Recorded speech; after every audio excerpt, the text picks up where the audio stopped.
अडियाला में हालात कैसे हैं? बानी तहरीक इंसाफ अपने दिन कैसे गुजार रहे हैं? सहूलियात से मुतालिक लाहौर हाई कोर्ट में जमा करवाई गई रिपोर्ट सामने आ गई।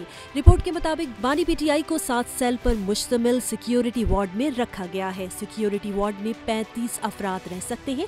7 में से 2 सेल बानी पीटीआई के जेरे इस्तेमाल हैं।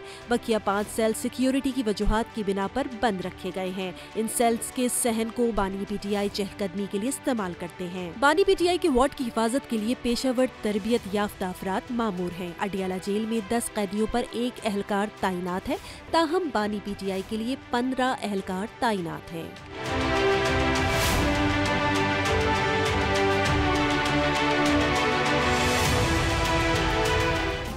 सब्सक्राइब करें और बेल दबाएं ताकि कोई खबर रह न जाए।